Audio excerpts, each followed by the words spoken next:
Today, we're going to be making some keto curry with chicken, rice cauliflower, and as promised, the Kettle and Fire keto butter curry bone broth soup.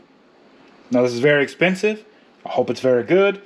They didn't send it to me. I paid for this with my own money. Let's jump into it. We're going to start off with some onion.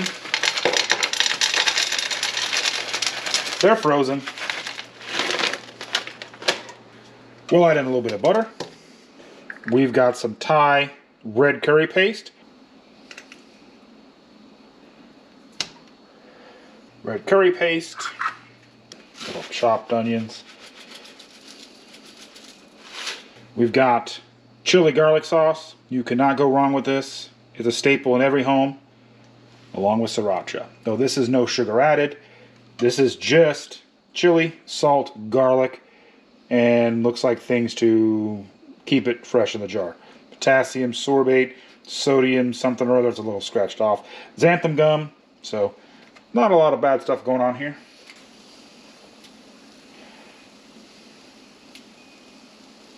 Always have this on hand. It's delicious.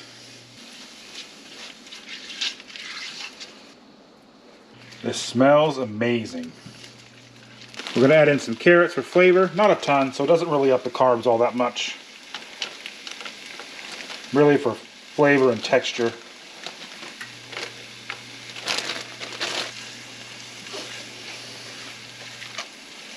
We're going to go ahead and add in our rice cauliflower.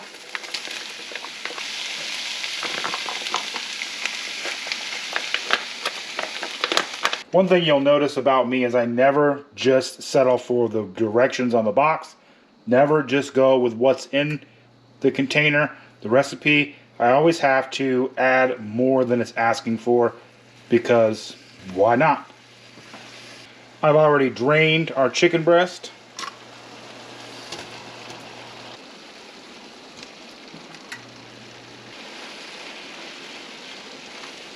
A little more butter.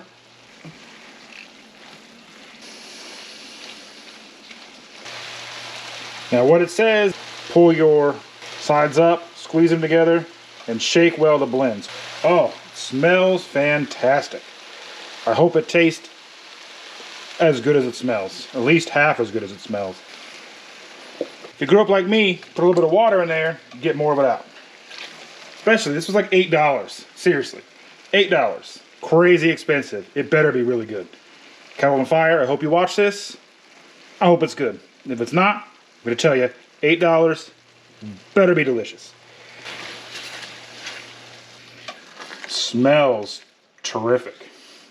Can you smell that, babe? Yeah, it smells good. Let that simmer for just a minute or two. Alright, it's all done. We'll turn the fire off.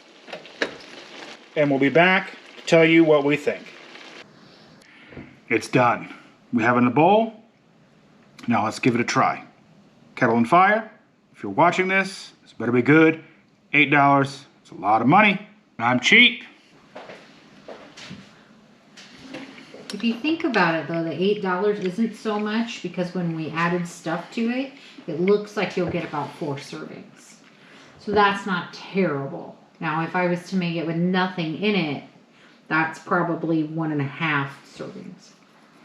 Realistically, that container is probably for us 1 serving. I mean, realistically speaking. Seems like it could use a little salt. It's got a little back-end spice. But I think, obviously, I added extra curry and I added the garlic chili paste. It has a good flavor. I would want to try it without other stuff added to it because it seems a little bland with, you know, even having added extra things. I agree. So realistically, it should be more flavorful now because I added extra things. Now, I didn't salt it. I figured with all the curry, it would be plenty salty. But it definitely has a curry taste. But it's just kind of mild. You also did add cauliflower, which has a tendency to water things down some. Right. And you used a little water to rinse out your container. Yeah. So all that into account. But that was not even a quarter cup of water. Right. All that, taking all of that into account, I'd say it's okay. I wouldn't throw it out. It's okay. It really does taste good. I just wish there was more of that strong curry flavor that we've come to. I think it's missing some of that coconut milk flavor. Yeah, but if it didn't say it was a coconut curry, it wouldn't necessarily have that. Anytime I've ever had curry, it's almost always had that coconut element to it. Coconut cream or milk added to it. So that's something that I've come to expect almost. So I agree with her. I think we may buy it one more time to try it without adding anything else to it, to be fair.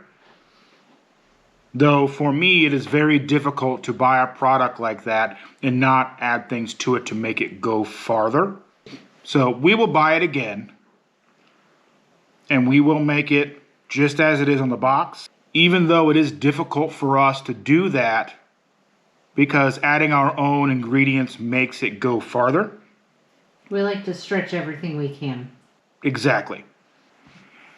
We always add to things like this in order to make it go further because we have a family of 5. And when you're feeding a family of 5, even though the older ones have moved out, we still haven't stopped cooking as if there's a family of 5 to feed. And leftovers get eaten here. So everything needs to stretch. Leftovers are very important for us. So 16-year-old eats leftovers when he gets home from school. She takes leftovers with her to work. So I'm constantly cooking new food almost every night until we have an overabundance of leftovers, and then I don't have to cook for maybe a day or two, and everyone just feeds on leftovers. So that's kind of nice. Though overall, I really enjoy this. I just wish it had that little bit more flavor to it. Next time we make it, we do have a can of coconut cream. We could add some to it. It may even thicken it up. I love coconut cream. We could try some of that. Sit here and watch me eat my food. I mean, we can give it a whirl with nothing, and then we can try adding our stuff plus coconut cream. See if it makes the difference. I do need to go back and revisit Sahil's recipe over at the Headbangers Kitchen channel. He has a couple of different curry recipes, so I need to go and visit those and see about trying a couple of those. I think that those will come out very well, so excited for that. If you want to see any other recipes, if you have any questions, comments, let us know. Again, please subscribe, share with your friends, hit that like button, and I'll see you later.